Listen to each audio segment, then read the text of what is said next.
संतु क्यों उदास हो गया? याद कीजिए, जब कपड़ा चेंज कर कर आया फिर बोलते हैं पार्ट 2 देख कर आना, तो दांते काट ले। जय हिंद। आज हम लोग देखेंगे मछली चैप्टर का पार्ट 3 जो विनोद कुमार शुक्ल द्वारा लिखा गया है। आज देखेंगे सब्जेक्टिव टाइप का। क्लियर?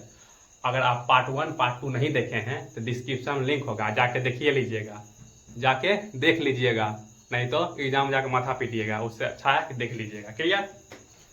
आज स्टार्ट करते हैं। देखिए, जब हम पार्ट 1 में लेखक परिचय दिए थे और पार्ट 2 में क्या किए थे, कहानी बताए थे, उसमें कुछ पॉइंट है दिमाग से निकल गया था। जो पॉइंट छूट गया था आज वो हम बता देते, उसके बाद हम सब्जेक्टिव पर चलेंगे। क्लियर? देखते हैं। देखिए, हम बताए थे पिताजी कहाँ से, पिताजी है मार्केट से मछली लाया था। मछली लाया था ना, तो उस घर में है ना सिर्फ पिताजी मछली खाता था, सिर्फ पिताजी मछली खाता था। पार्ट 2 देख के आइएगा तभी समझ में आएगा, नहीं कैसे आगे पार्ट 3 में पैराशूट लैंडिंग कर दिए, कुछ ना होगा। पार्ट 2 देख के आइए तभी पार्ट 2 समझिएगा, पार्ट 3 में। क्लियर? मछली घर में कौन खाता था? सिर्फ पिताजी खाता था। और है ना, क्वेश्चन पूछेगा घर में मछली खाने से किसने मना किया था? मम्मी ने। किसने मना किया था? मम्मी ने किया था मना। और खाता था सिर्फ कौन? मछली पापा खाता था, यानी पिताजी। और एक बात याद रखिए कि जैसे मछली लेकर दोनों भाई जा रहा था ना, जो एकाएक आ गया पार्ट 3 में, उसको कुछ नहीं समझ में आएगा। पहले पार्ट 2 देखो तब आओ। इसमें जो मछली लेकर जा रहा था संतु और लेखक जा रहा था, तो वर्षा नहीं पड़ा था, तो संतु था छोटा, लेखक था बड़ा, ऊपर आ गया था भींग, अब भींग कांपने लगा था। ये कल हमको दिमागे से निकल गया था, इसीलिए हम नहीं बोल पाए थे। कांप रहा था। क्वेश्चन पूछेगा कौन कांप रहा था ठंड से? संतु। कौन कांप रहा था? संतु। क्लियर? अब देखते हैं। और इसमें पूछा जाएगा कि लेखक है ना, लेखक की स्टोरी कहाँ से प्रेरणा लेकर बनाया है? लेखक है ना, बचपन में ऐसा घटना लेखक साथ हुआ था, मतलब बचपन का स्मृति मतलब यादें नहीं समझते हैं? क्लास में ऑफलाइन जब पढ़ाते रहते हैं तो सब अपने अपने याद में मतलब कि खोल रहता है। क्या कि लड़कियां खोल रहेगी, बोलेगी प्रज्ञा सारी कौन सारी थी, बहुत अच्छा था। कुमकुम भाग में जो गुंजन कौन लहंगा पहनी थी, बहुत अच्छा था। एक तो पता नहीं सीरियल कौन सीरियल है कि पता नहीं रस्सी फेंकता है चांद पर, सोचिए, आज चांद पर रस्सी फंस हो जाता है, उसके बाद हाथ से खींचता है, हाथ से नहीं खींचता है स्कूटर से नहीं खींचता है तो एकदम कार से, और आधा चांद टूट के गिर हो जाता है। सोचिए कैसा अजीब हरकत रहता है। देखिए आगे देखते हैं। इसमें है ना लेखक मध्यम वर्ग का चर्चा किया। मध्यम वर्ग मतलब मिडिल क्लास। हम लोग किसमें आते हैं? मिडिल क्लास में। पूछेगा अगर मछली कहानी में कैसा परिवार चर्चा हुआ है? मध्यम वर्ग का, मिडिल क्लास परिवार का चर्चा हुआ है। ओके, अब देखते हैं। बोलेगा कि मछली कहानी कैसा कहानी है? मनोवैज्ञानिक कहानी है। मछली कहानी कैसा कहानी है? मनोवैज्ञानिक कहानी है। इतना ही पॉइंट है ना, पार्ट 2 में छूट गया था, मेरे दिमाग से निकल गया था, इसीलिए पार्ट 3 बना दिए हैं। क्लियर? अब यहाँ आपका पूरा ऑब्जेक्टिव क्लियर हो जाएगा। आप कोई ऑब्जेक्टिव इतना जो पार्ट 2 और पार्ट 3 देख लेगा, उसका एक भी ऑब्जेक्टिव नहीं छूटेगा। ये मछली चैप्टर से एक भी ऑब्जेक्टिव नहीं छूटेगा। देख के जाइएगा तब नहीं छूटेगा, अगर देख कर नहीं जाइएगा तो छूटेगा। क्लियर? इन्हें की छोड़ देना। ऑफलाइन टेस्ट आया था, लड़का बोला था कि भागो, किसके पीछे भागा? तो बोल दिया पिताजी के पीछे भागा। सोचिए, जबकि संतु के पीछे भागा। उसको मन करता है कि सुता दिया, 5 बार कूद जाए इसी से करके। देखिए, अब हम लोग आते हैं सब्जेक्टिव पर। सब्जेक्टिव कौन सी होगा कि झोले में मछलियां लेकर बच्चे दौड़ते हुए पतली गली में क्यों घुस गए? क्वेश्चन है, झोले में मछली लेकर बच्चे पतली गली में काहे घुस गया? फिर कह रहे हैं पार्ट 2 देख आइएगा तभी समझ में आएगा। क्लियर? इसमें क्या करना है ये बताइए। पतली गली में जब वर्षा हो रहा था तो पतली गली में काहे घुसा? काहे कि वहां से है ना उसका घर नजदीक पड़ता था, और चौड़ा वाला जो रास्ता था उसमें बहुत ज्यादा भीड़ था। तो यही लिखना है। क्या लिखना है? 2 रास्ता था, चौड़ा वाला रास्ता था, उसमें भीड़ ज्यादा था, और पतली गली में इसलिए घुस गया काहे कि वहां से उसका घर नजदीक था। एक क्वेश्चन क्लियर? यही लिखना है जो बोल दिए। अब देखिए अगला क्वेश्चन है, मछली को लेकर बच्चों की क्या अभिलाषा थी? अभिलाषा मतलब इच्छा। तो नहीं बोला था संतु भैया एक मछली है ना, कुआं में गिरा देंगे और खेलेंगे, और फिर खेलना हो जाएगा फिर कुआं में डाल देंगे। तो यही अभिलाषा थी। क्या अभिलाषा थी? बच्चे के मन में यह अभिलाषा थी कि एक मछली को कुआं में डालने का। क्लियर। और स्टोरी में क्या मछली था और क्या जिंदा था, क्या मरल था, कमेंट बॉक्स में बताइए। अब अगला क्वेश्चन देखिए, मछलियां लिए घर आने के बाद बच्चे ने क्या किया। मछलियां लेकर जब घर आया तो बच्चा क्या किया, पार्ट 2 देखा होगा तो जानता होगा कि बाथरूम में गया और उसमें पानी भरल था बाल्टी में, उसमें जाकर डाल दिया। तो यही लिखना है। क्लियर, यहां तक क्लियर हो जाना चाहिए। अगला देखिए, मछली को छूते हुए संतु क्यों हिचक रहा था। लेखक छुआ तो उछल गया।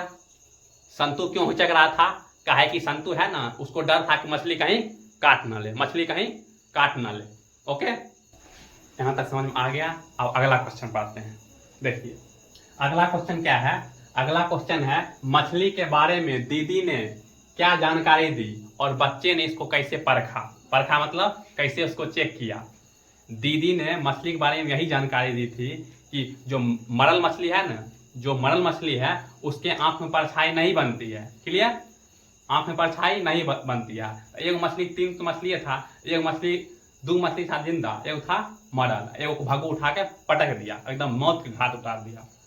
मौत हमको एक चीज याद आ जाता है। गुलजार साहब एक बहुत बड़ा कवि हुए, वो लिखते हैं कि मौत को मैंने नहीं देखा। किसको मैंने नहीं देखा, मौत को मैंने नहीं देखा।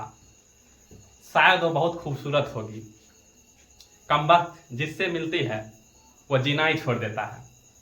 देखिए मछली के बारे में दीदी यही राय दी, इसमें लिखना है कि मछली के बारे में दीदी यही राय दी कि मरा हुआ मछली में के आंख में परछाई नहीं बनता है। और बच्चा ने इसको कैसे परखा, लेखा गया ऐसे आंख में, मछली आंख ऐसे किया, उसमें देखा परछाई नहीं बन रहा था, वो समझ गया कि मरल है, इसमें ही लिखना है। क्लियर, आगे बढ़ते हैं। संतु क्यों उदास हो गया। याद कीजिए, जब कपड़ा चेंज कर कर आया, फिर बोलते हैं पार्ट 2 देख कर, नहीं तो दांते काट ले।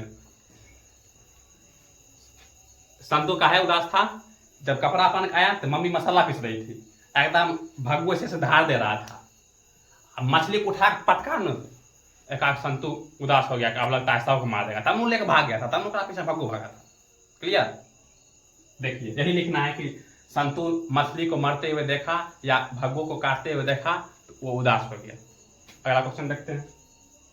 घर में मछली कौन खाता था। अभी तुरंत बताए हैं, तो घर में मछली सिर्फ पिताजी खाते थे और मम्मी है ना, सबको घर में कहा दिया कि मछली खाना कोई नहीं खाएगा। मछली ऐसे मछली पता नहीं, मछली हालांकि हेल्थ के लिए अच्छा होता है, लेकिन हमको भी खाने के लिए नहीं होता है। जितना खाओ ना उससे ज्यादा कांटे निकल जाता है उसमें। एक बात यहाँ लटक गया था, केला ठूसना पड़ा ऐसे करके, तब गया अंदर। आज भी होता है, पता नहीं कैसे खा लेता आदमी। घर में मछली कौन खाता था, घर में मछली पिताजी खाते थे। क्लियर। दीदी कहाँ थी और क्या कर रही थी। देखिए याद कीजिए, जब भग्गू संतु भागा था, मछली के पीछे भग्गू भागा था, वो तो मलका मछली लेकर भाग गया था, जिंदा मछली को ऐसे तरफ रहा था। लेखक ने देखा, घर से आवाज भी आ रहा था शीशा से, कैसे से जाके देखा कि दीदी रो रही थी। क्या बोलेगा, यहाँ कौन क्वेश्चन है, दीदी कहाँ थी, दीदी घर में थी और क्या कर रही थी, एकदम शीशा से रो रही थी। इसका मतलब सर्दी नहीं बोल था, रोइए रही थी सच में। किसके चक्कर में रो रहा था, रो रही थी कि नरेन के चक्कर में। नरेन बड़ी खचरा था। क्या था, नरेन बड़ी खचरा था और नरेन को मिलने के लिए नहीं दिया जाता था इससे। तो नरेन भी अपने आप में सोचता होगा, हुस्न खुदा ने दिया, बदनाम हो, आशिक हम हो गए।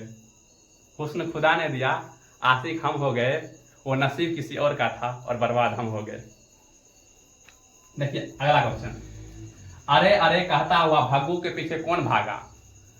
जब एक पटकनिया मारा, कौन मारा, भग्गू मछली को, तो संतु नहीं लेकर भाग गया मछली। अब भग्गू बोला, अरे रे रे मछली दे दो, मछली दे दो, तुम्हारा पिताजी हमको मार देगा। तब ना पानी को नहीं चौथा युद्ध खेल रहा था। पार्ट 2 देखते आइए, तब समझ में आएगा। इसमें क्या लिखना है कि अरे अरे कहता हुआ भग्गू संतु के पीछे भाग गया। और क्यों भागा, मछली लेने के लिए। क्यों भागा, मछली लेने के लिए। क्लियर, आगे देखते हैं।